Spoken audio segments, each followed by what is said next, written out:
Hey everyone, Bruce Eckfeldt here. Thanks for checking out our YouTube channel. Make sure that you subscribe and turn on notifications so we can let you know when the next video is posted. You can also check us out at eckfeldt.com for more great content. With that, let's go check out the video. You're listening to Scaling Up Services, where we speak with entrepreneurs, authors, business experts, and thought leaders to give you the knowledge and insights you need to scale your service-based business faster and easier. And now, here is your host, business coach Bruce Eckfeldt.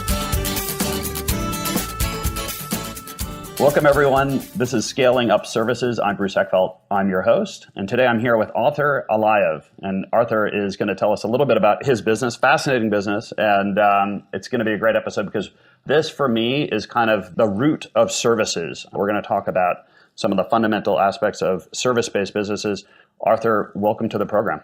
Thank you very much, Bruce. I'm glad to be here. So, so let's start with your story, because I think you've got a great background. I know I got a little bit of it before, but I think it'd be great for the people listening in. Just explain how you got into this, because there's actually a great backstory, a family history to this, and then we can talk a little bit about the business and what you've been doing. Definitely. So I come from 3 generations of barbers. My grandfather started it back in the Soviet Union, and then he taught my father taught me. And I really loved the craft. Everybody in the family decided to become doctors and lawyers, so I kind of wanted to stick to the trade. It's definitely an amazing business. And when I was 13 years old, my father started taking me to the business, and I started, seeing the whole operation, how everything works. And he never really wanted it for me. Mm-hmm. He just more or less wanted to take me just to keep me busy. You're outside on the street, you might get into some trouble. So he always looked out for us. And I picked up the trade with him, and he said, you know what? It's always good to know. You can be in one state, you can be in a whole different country, and you'll be able to have this craft with you no matter where you go. Yeah. Somewhere along the way, I wanted to open up my own business and have a brick and mortar. And I just said, you know what? There has to be a more innovative way to scale the business, to change it up, to have something more innovative. So with roots so deep as mine in the barber industry, it's not much, that compares to getting the perfect cut. It's worth a trek across town, a disruption to your day, an errand after work. And up to now, that's what it required for a lot of people. But we believe that you shouldn't have to choose between luxury and convenience. So I decided to take the show on the road. Yeah. We like to mainly go to corporate companies and events and all types of even weddings. So, that's something that it's a service-based business that you can try to scale. Today, it's all about convenience and it's all about comfort. So if you could always find a way to do something like that, that would always be, productive. Yeah. So I think there's an interesting kind of insight here, or at least, understanding of really what it means to be services. What do you think you picked up when you were young in terms of being at the barbershop and seeing what the experience was like from a service point of view? There's one thing that's sort of the technical aspect of, how to cut someone's hair, but above and beyond the technical side, like what did you see as really creating a great experience, or what did you, or not a great experience? Like what did you notice about the experience of getting a good cut? Right. So the business that my father took over, he took over Rudy's barbershop, and that's a pretty old shop. It's about 60 years old now. And he started picking it up, and he gave a lot of great services. He gave a lot of extras. He gave a lot of complimentary products to the clientele. And that way, business started picking up. So, for instance, when a person would come in for a hot towel shave, he would give him a complimentary neck cleanup. It doesn't really take a lot of time. It doesn't cost so much more extra. But the small things is more or less, what people look at, and when you can provide a little bit here, a little bit there, people actually take that into consideration, and productively it starts moving up your business. And people always like a complimentary service. Something that you can just put in there, something that doesn't cost so much, something that, you can always add something small. I don't see it harming a lot of people. And that was one of the ways, was for Pickup Business to scale his business. And it was more or less about the customer satisfaction. And that was one thing that I learned growing up from my father. Customer service was always the highest regard for him. Yeah. And he told me, when you can have great customer service and the clients will be happy, definitely have more and more services. You'll scale up the business much quicker that way. Yeah, I always remember one of the best shaves I got. They used some kind of like a eucalyptus oil in the towels or something like that, and it was a tiny little thing, but it's something about, I think, smell too is a very powerful kind of emotional reaction. So I always think of that shave, and it's just because of the, this little thing they did in, for me in terms of the experience that made it memorable. Because I think it is. I mean, there's good haircuts, there's bad haircuts, but the broader experience is really what the emotional impact is. And so, exactly. So I'm curious, when you kind of had this, family history, this experience, education in barbering, and then, how many different kind of ideas did you go through? And when you're looking at trying to innovate in that space, what else did you consider, and what else did you potentially kind of put to the side or do you not see as viable? Because I can think of lots of different ways you can innovate there, but I'm curious how you picked the model that you picked, and what else did you not pick? So I was helping out a good friend of mine, and this was on 23rd Street. He had a brick and mortar barbershop over there. I've worked with him for almost about 4 years, and I was mainly booked for the day. So a lot of my bookings, they would call in, and most of them would say, hey, I can't come in. I'm slammed at work. I'm very busy. I can't make it. I got to reschedule. And that happened on a daily basis. So, I was just sitting one day. I had a thought, maybe we could do like a truck, we'll park it on Park Avenue or Madison, and we'll just, try to advertise from there and have people come down on their lunch breaks. But then again, I didn't want to limit it again. So I just, I said, what, let's try to do this on-demand barber service where we can go, because I've heard of massage therapists going into office buildings. I've heard of tailors, shoe shiners. I said, if a massage therapist can set up their chair or whatever, their bed, how's it any different from having a barber come to the office and provide a service, right there, right in office, right at, next to your desk? And I said, what, let me try. I gave a couple phone calls. I got a couple of referrals, and a lot of people actually thought, hey, this is an amazing idea. This could be something great. Yeah. So I had my first shot, and they loved it. They referred me to other places, and it just builds up from there. You got to get your feet wet. If you don't try, you never know. Yeah. So let me ask. So you have this idea. I always find there's a big difference between having the idea and pulling it off. Exactly. Like your first couple of cuts, talk to me about, how did it go? What were those kind of like moments where you're like, oh no, like things that didn't work, or things you realized that switching it from, them coming to you and your location where everything is set up and you've got it all kind of orchestrated to be able to do your job right. When you come to them, what are the things that you anticipated that you knew you were going to have to do differently, and maybe unanticipated that you had to kind of figure out? And then, how have you kind of evolved the service to make it work in this context? Exactly. So it's always, a lot of people, they can always say, they can always talk, they can have a dream, but they don't pursue it. I thought to myself, I spoke a lot, and I always said, hey, this would be a great idea, that would be a great idea, but I never would go for it. And up until recently, I said, what, this seems like a great idea. I don't want to be one of those people that actually says something but doesn't do it. I said, what, I'm going to try to do it. If I don't do it, I don't do it. If it doesn't succeed, oh well. But if you don't try, you never know. And that's something that always pushed me. I had a curiosity for it. And I said, what, there's no room for failure, especially, listen, I'm 28 years old right now, married, 3 kids, and there's no room for failure. There's no room for failure. Yep. And that's something that you have to push for, and it's something that you have to believe in. And, if you do have that inside of you, that push, that drive, and I'm pretty sure that you'll be very successful. So some of the things that changed as I started going into offices was we always had accessibility to everything that we needed in a barbershop. Yeah. And I thought to myself, how can I put everything on the road? Something that's compact, that's easy to use, simple to carry with you. So most of our tools today are cordless. They're on the go. You can use them practically anywhere. And believe it or not, I've customized a barber chair that is perfect. It's on wheels. It'll come really? right. It's about 30 pounds, but nonetheless, it's pretty doable. It's all very easy. There's no outlets. We don't require no outlets.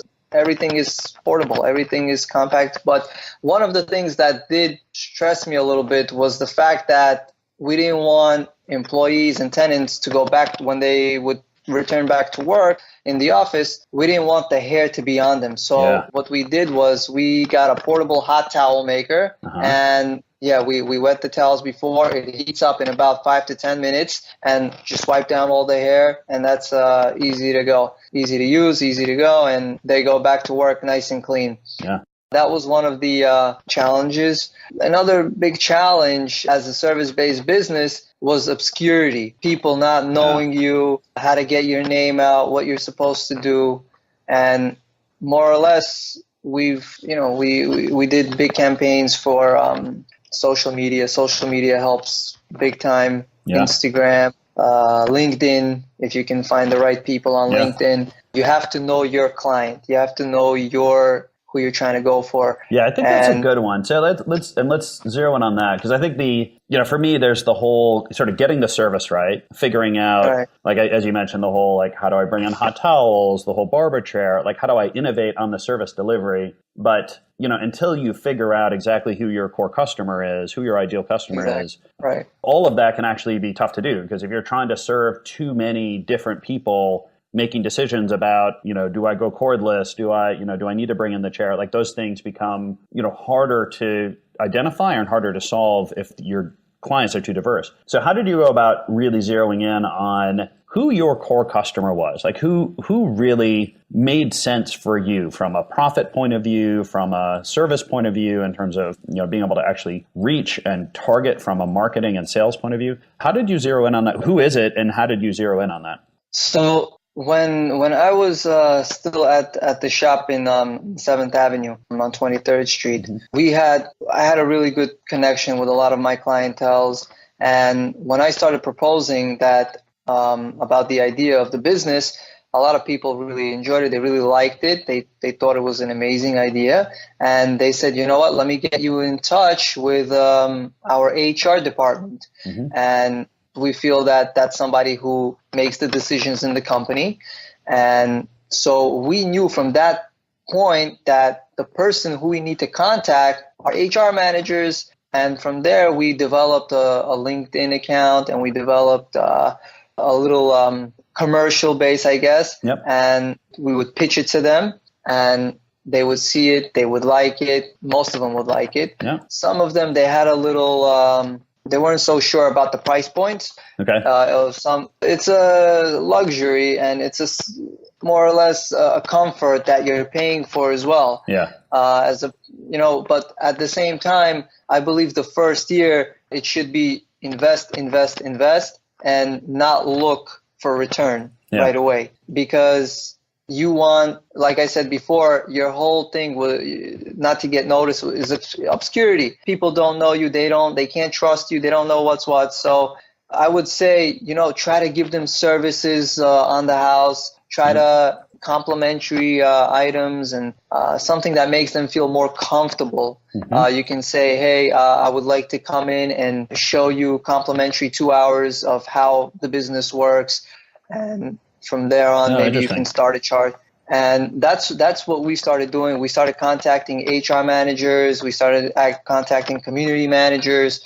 And from there, we started developing more of an ongoing lead. And we would offer, hey, we want to give you a complimentary 2 hours, or we want to give you a complimentary event on the house. So people would, hey, we like you, and we definitely want you to come back. And then they can refer you to other different people, to other companies. And that's one way how we started getting our name out. Yeah. Let me ask you about pricing, because I think that's always an interesting one, can be a difficult one for a lot of service-based businesses. How did you kind of, I guess, how did you approach pricing? Where did you end up in pricing? What have you tried, and how did it vary? What did you learn? Right. So with price wise, we started at a pretty high price point. I knew it was going to be a tough one, but we thought about maybe making a membership package, which is actually going very well. And that's something that people like to see. If people can save 10%, 20%, they rather have a membership going on a yearly basis. They can save up to $100 or more. And it's cost effective that way. You can add extra services. Well, with the charge, we have how we developed it. We have a one-time fee where it's a one-time charge. They'll call you in and it's a one-time thing. They'll pay you a certain amount. Yeah. Or you can deduct at least 20% and say, hey, we have a membership going. This is our membership package. Instead of paying $120, you can pay $100. And people say, hey, that's a cost-effective way. We can save some money this way. And we would love to have you on a monthly basis. And that kind of secures you for the entitlement of the membership. Yeah. I think a friend of mine has essentially bought into a service at one point where they paid a one-time lifetime fee and they get free haircuts for the rest of their life. Really? Yeah, and I think it was part of a startup thing. But I think that whole idea of membership in this case, because look, everyone needs a haircut, right? I mean, this is baked into the way the human anatomy works. There's a service that's always going to be there. So the question is how do you make it super simple, super easy, really committed to the program? How, I guess, as you've seen your core customer develop and you've kind of played with pricing, what do you think that affinity is? Like, how do you think the membership stuff is really working for you? Is that the model that seems to be sticking? Yeah. So for us, like you said, everybody needs a haircut. And for most people, that's the case. For a lot of people, they're busy, so they rather pay a small premium just to have a special service. And so one of the core facts is the membership is really working out for us just because it's a more cost-effective way for people to view it as. And it really has worked, and people do like it. I mean, for other businesses, that's something that they really have to figure, because price point is always so hard to decide whether you want to charge a continuous fee or if it's a one-time fee, what price you can give so the client doesn't turn away from you. It was definitely a hard. I had to consult with many people to narrow down the price point. Yeah. And normally you would like to give a price that's more affordable, I guess, for the other side as well as for you in a sense. Mm-hmm. And after the memberships are over for us, you can always go a little bit higher because you've kind of already secured your investment with them. Yeah. So let's talk a little bit about customer acquisition, marketing, sales, because all of that, the value of a customer is always kind of a key question on this, meaning, depending on how long you're going to keep them, what your profit is over, the lifetime value kind of feeds into, well, what can you spend on customer acquisition? How have you acquired customers? How do you think about the cost of that? What's worked for you? What have you been trying? What haven't you tried yet that you think might be helpful? So one thing that's been really, really amazing is more or less free advertising. Free advertising today is you have social media. Yeah. You never know who can see you, who will spy you, and who will call you, who will send you an email, because practically the whole world is on it. And that's more than half of your battle. If you can manage your social media correctly and post on average a couple of times a day or I guess maybe even a couple of times a week, as long as there's some activity that's going on, people will start to take notice of it. And for us, that's been the case. We got a lot of hits on LinkedIn, and we reach out to people on LinkedIn, HRs, community managers, all types of people. And that's where you can more or less pitch your idea to them, your business to them. And that's something that really worked out for us as well. Referrals go a long way, word of mouth. People who really loved and enjoyed your service will definitely talk to their friends and family, co-workers. If you got a cool haircut, right? And you always want to brag a little bit. Yeah. You say, man, I have this barber, he's so amazing and he gave me such a great cut. I definitely recommend you to try him out, and now he's going to be a little bit like, hey, maybe he's right, Yeah. But then again, we also, when we came in, we had people who told us, oh, I have a barber. I've been going to him for so long. I would never cheat on him, But Yeah. but then they go, hey, I have an event tonight. Can you just give me a small cleanup on the back? So that's one of the things. When you're there and at that time, at that specific location, you can always have more people to try out your service. And when they try it out and you can perform better than somebody else, you just secured yourself a client. Yeah. What have you been finding on social media in terms of what do you actually post? Are you posting people cutting hair, the final haircuts?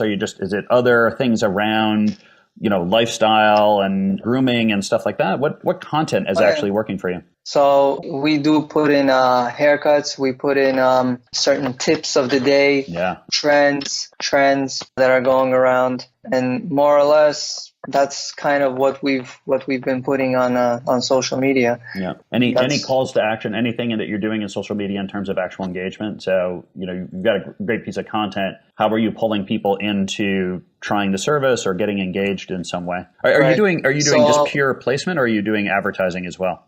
So we started doing advertising where you can create like an explainer video. I'm sure you can get that done today easily, and you can try to promote that on LinkedIn, right?